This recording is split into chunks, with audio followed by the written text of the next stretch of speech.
పోలీసులు సమన్లు జారీ చేయడం తీవ్ర కలకలం రేపింది.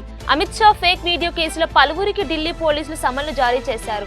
మే 1న విచారణకు హాజరు కావాలని పోలీసులు సమన్లలో కోరారు. ఎన్నికల వేళ రాష్ట్ర రాజకీయాల్లో రిజర్వేషన్ల అంశం హాట్ టాపిక్ గా మారింది. ఈ క్రమంలో రిజర్వేషన్ల ఇష్యూపై మంత్రి పొన్నం ప్రభాకర్ రియాక్ట్ అయ్యారు. గాంధీ భవన్ లో కురుముల ఆత్మీయ సమ్మేళనంకు పొన్నం హాజరయ్యారు. బీజేపీ రిజర్వేషన్లు టచ్ చేస్తే తోడుకలు తీస్తామని స్ట్రాంగ్ వార్నింగ్ ఇచ్చారు. రిజర్వేషన్లపై బీజేపీ నేతలు మాట్లాడితే తరిమి కొట్టాలని పిలుపునిచ్చారు. కాంగ్రెస్ పార్టీ అధికారం చేపట్టిన 3 నెలల్లోనే 6 గ్యారంటీలో భాగంగా 5 గ్యారంటీలు అమలు చేసిందని, తెలంగాణ ఇచ్చిన తల్లి సోనియా గాంధీ రుణం తీర్చుకునేందుకు కాంగ్రెస్ పార్టీ అభ్యర్థి మల్లు రవిని పార్లమెంట్ ఎన్నికల్లో భారీ మెజార్టీతో గెలిపించాలని మంత్రి జూపల్లి కోరారు. గత కేసీఆర్ నియంతృత్వ పాలనలో రాష్ట్రం అప్పుల పాలైందన్నారు. ఇచ్చిన హామీలను గత ప్రభుత్వం నెరవేర్చలేదన్నారు. కానీ ప్రభుత్వం ఏర్పడిన 3 నెలల్లోనే 5 హామీలను ఇచ్చిన ఘనత కాంగ్రెస్ పార్టీకి దక్కిందని కొనియాడారు. అమిత్ షా ఫేక్ వీడియోలపై పోలీసులు కేసు నమోదు చేశారు. కేంద్ర హోంశాఖ ఆదేశాలతో విచారణ వేగవంతం చేశారు. రిజర్వేషన్లపై అమిత్ షా మాటల్ని వక్రీకరించిన ఫేక్ వీడియో పెట్టారనే దానిపై విచారణ చేస్తున్నారు.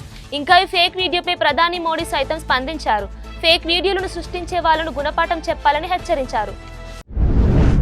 పార్లమెంట్ ఎన్నికల్లో గెలిపే లక్ష్యంగా బీజేపీ దూకుడు పెంచింది. లోక్సభ ఎన్నికల ప్రచారాన్ని కమలం పార్టీ స్పీడప్ చేసింది. తెలంగాణలో ఎక్కువ సీట్లు గెలవాలనే పట్టుదలతో ఉన్న బీజేపీ అందుకు తగిన ప్రణాళికలను రూపొందించింది.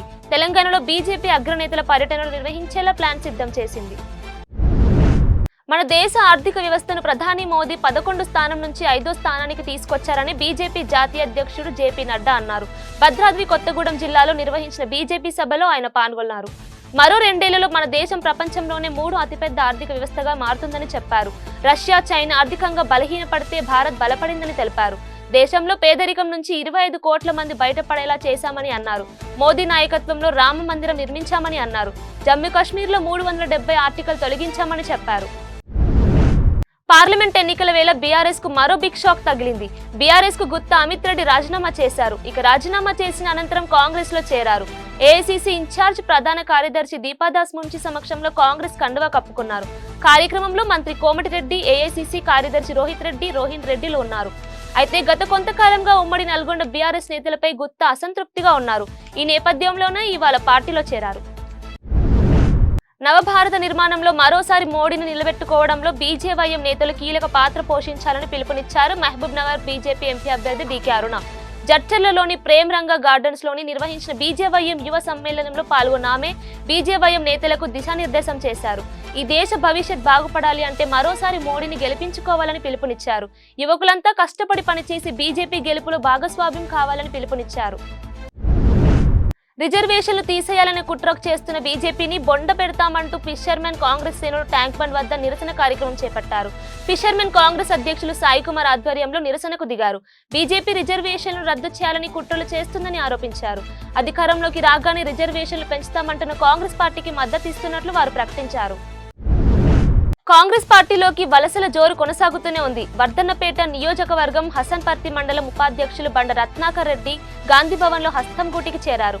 TPCC working president Jaggareddy, Kisan Congress జాతీయ ఉపాధ్యక్షులు కోదండరెడ్డి సమక్షంలో పార్టీలో చేరారు. పార్టీలో చేర్చుకునే విషయంపై కాంగ్రెస్ అధిష్టానం ఏ నిర్ణయం తీసుకున్నా కట్టుబడి ఉంటామని నల్గొండ జిల్లా మిర్యాలగూడ మున్సిపల్ చైర్మన్ తిరునగర్ భార్గవ్ స్పష్టం చేశారు. రాజకీయ గురువు జానారెడ్డి రుణం తీర్చుకోవడానికి ఆయన కుమారుడు రఘువీర్ రెడ్డిని ఎంపీగా గెలిపించడానికే పార్టీ వ్యవహారాల ఇన్ఛార్జ్ దీపాదాస్ మున్షి సమక్షంలో పార్టీలో చేరినట్లు వివరించారు.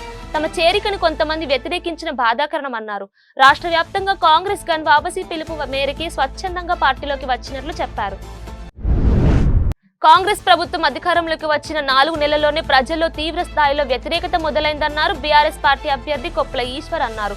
ఈ మేరకు సోమవారం 2వ ఇంక్లైన్ లో నిర్వహించిన పార్లమెంట్ ఎన్నికల ప్రచారంలో భాగంగా సింగరేణి కార్మికులను కలిసి ఒక అవకాశం ఇవ్వాలని కోరారు. కాంగ్రెస్ పార్టీ ఇచ్చిన 6 గ్యారంటీలు, 420 హామీలు బూటకపు హామీలను విమర్శించారు. బీఆర్ఎస్ అధినేత మాజీ ముఖ్యమంత్రి కేసీఆర్ అమలు చేసిన సంక్షేమ పథకాలే ఇంకా కొనసాగుతున్నాయని, కాంగ్రెస్ పార్టీ ఇచ్చిన హామీలు ఇప్పటి వరకు అమలు చేయలేదన్నారు. పార్లమెంట్ ఎన్నికల నేపథ్యంలో కాంగ్రెస్ పార్టీ నాగర్ కర్నూలు అభ్యర్థి మల్లు రవికి మద్దతుగా ఎన్నికల ప్రచారంలో తోడి మేఘారెడ్డి ఎన్నికల ప్రచారం నిర్వహించారు.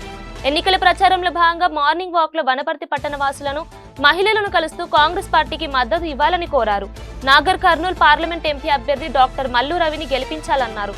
దేశ రాష్ట్ర అభివృద్ధి కాంగ్రెస్ ప్రభుత్వంతోనే సాధ్యమని, తెలంగాణలో అధికారంలోకి వచ్చినట్లే దేశంలో కూడా కాంగ్రెస్ ను అధికారంలోకి తీసుకురావాలని కోరారు.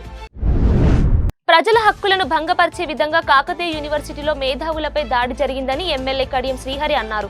దేశంలో నిరంకుశ పాలన సాగుతుందని, తెలంగాణ ప్రజలను కేసీఆర్ మోసం చేశారని ఆరోపించారు.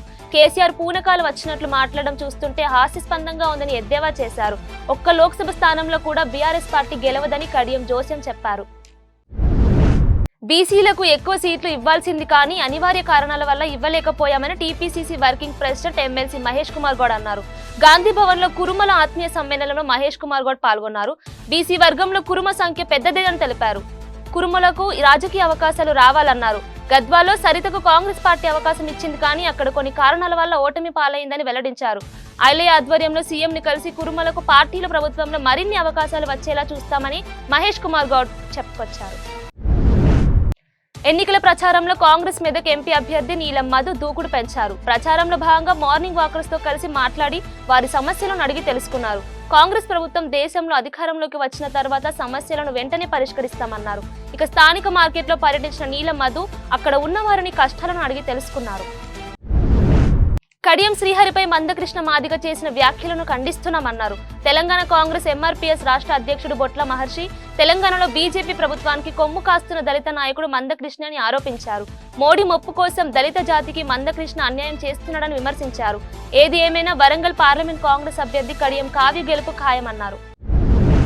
ఖమ్మం గడ్డపై కాషాయం జెండా ఎగురవేస్తామని బీజేపీ ఎంపీ అభ్యర్థి తాండ్ర వినోద్ రావు ధీమా వ్యక్తం చేశారు. నేను ఇక్కడే పెట్టా, స్థానిక సమస్యలు తనకు కూడా తెలుసన్నారు. ఖమ్మం యువతకు ఉపాధి అవకాశాలు లేవని, తనను ఎంపీగా గెలిపిస్తే ఉపాధి అవకాశాలు కల్పిస్తామని హామీ ఇచ్చారు. కొమరంభీం జిల్లా కాగజ్ నగర్ పట్టణంలో విషాదం చోటు చేసుకుంది. స్థానికంగా ఉన్న ఓ ప్రైవేట్ ఆసుపత్రిలో డెలివరీ కోసం వచ్చి గర్భిణి దుర్గం శ్వేత మృతి చెందడంతో స్థానికంగా విషాద ఛాయలు అలుముకున్నాయి. ఇక డెలివరీ అనంతరం తల్లి కూతురు మృతి చెందడంపై కుటుంబ సభ్యులు అభ్యంతరం వ్యక్తం చేస్తున్నారు. డాక్టర్ నిర్లక్ష్యంతోనే తల్లి కూతురు మృతి చెందినట్లు ఆరోపిస్తూ హాస్పిటల్ ఎదుట కుటుంబ సభ్యులు ధర్నా చేపట్టారు. రోడ్డు ప్రమాదంలో 8 మంది దుర్మరణం పాలన ఘటన ఛత్తీస్గఢ్లోని బెమెతరలోని కథియా గ్రామంలో చోటు చేసుకుంది. ప్రయాణికులంతా సమాధిన్ మీటింగ్ కార్యక్రమానికి తిరయ గ్రామం నుంచి వ్యాన్లో తిరిగి వస్తుండగా కథియా గ్రామం వద్ద రోడ్డుపై ఉన్న కారును బలంగా ఢీకొట్టింది. ఈ ప్రమాదంలో మొత్తం 8 మంది మృతి చెందగా 23 మందికి పైగా తీవ్రంగా గాయపడ్డారు. తమిళనాడు రాజధాని చెన్నైలో ఓ 7 నెలల చిన్నారి ప్రమాదవశాత్తు అపార్ట్మెంట్ 4వ అంతస్తు నుంచి కిందకు జారింది. అదృష్టవశాత్తు మరో అంతస్తు అంచున పడి ఆగింది. దీంతో చిన్నారిని రక్షించేందుకు హౌసింగ్ సొసైటీలోని పలువురు ముందుకొచ్చారు. బెడ్షీట్లు పట్టుకుని కొంతమంది కింద నిల్చున్నారు. ఆ తర్వాత 2 వ్యక్తులు పైకెక్కి చిన్నారిని రక్షించారు. తిరుమలై వాయర్లోని హై రైజ్ అపార్ట్మెంట్ సొసైటీలో ఈ ఘటన చోటు చేసుకుంది. ప్రస్తుతం ఈ ఘటన తాలూకు వీడియో నెట్టింట వైరల్ అవుతోంది. రాష్ట్రంపై భానుడు నిప్పులు కురిపిస్తున్నాడు. రికార్డు స్థాయి టెంపరేచర్లతో జనం అల్లాడిపోతున్నారు.